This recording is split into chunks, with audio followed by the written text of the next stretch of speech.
सावंतवाडी ताब्यात घेण्याचा प्रश्न उद्भवत नाही। ही एक प्रेमाची लढाई असते आणि नेहमीच सावंतवाडीकर जनता ही आमच्या सोबत राहिलेली आहे, त्यांचे आशीर्वाद आमच्याबरोबर राहिले आहेत।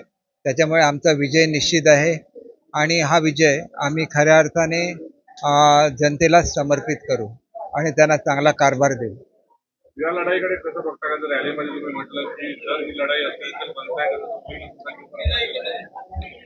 एक गोष्ट अशी आहे की निवडणुकीसारखीच लढायची असते आणि ती त्या पद्धतीने लढवली जाईल आणि अत्यंत नम्रतेने आम्ही लोकांच्या समोर जाऊ आणि लोकांचे मन जिंकून आम्ही ही लढाई जिंकू।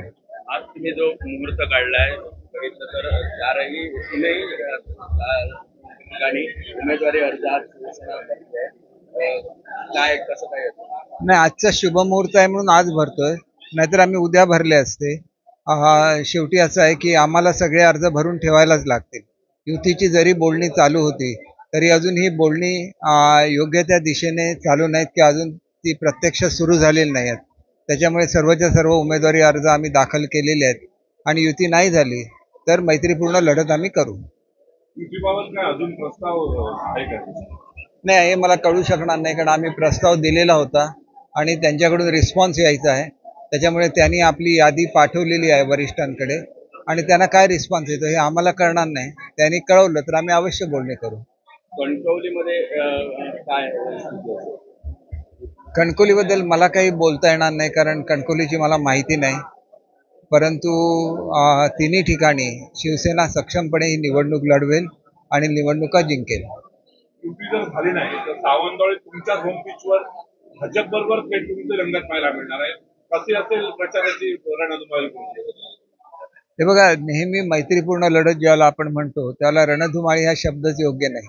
मला असं वाटतं की आम्ही शांतपणे ही निवडणूक लढू आणि जिंकू, कारण विकासाच्या मुद्द्यावर लढाई आहे आणि विकास हा फक्त आम्हीच केलेला असल्यामुळे सावंतवाडीची जनता ही आमच्याबरोबर राहील।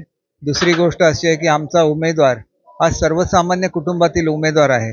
अत्यंत त्यांचा जन्म सावंतवाडीमध्ये, त्यांचं पूर्ण शिक्षण सावंतवाडीमध्ये झालेलं आहे आणि अत्यंत विपरीत परिस्थितीमध्ये उच्च शिक्षण घेऊन त्या वकील झालेल्या आहेत आणि आज वकील संघटनेचे अध्यक्ष सुद्धा आहेत आणि त्याच्यामुळे त्या लोकांना कायम उपलब्ध असतात आणि त्या कायम तशाच उपलब्ध या पुढे सुद्धा राहतील याची मला खात्री आहे।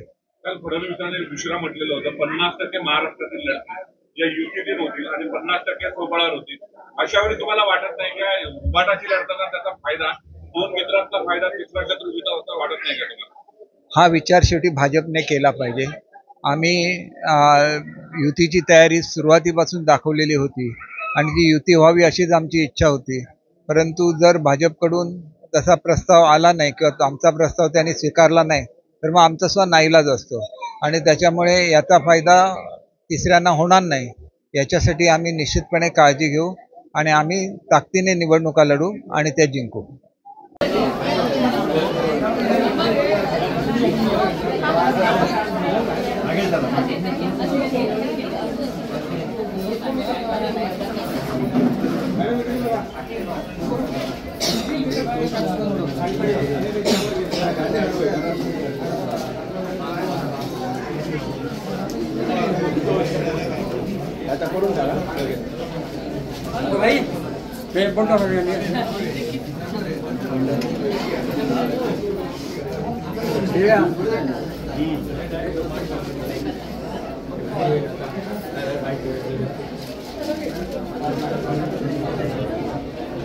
हायच पुन्हा गोंधळ होतो एकत्र यायचा।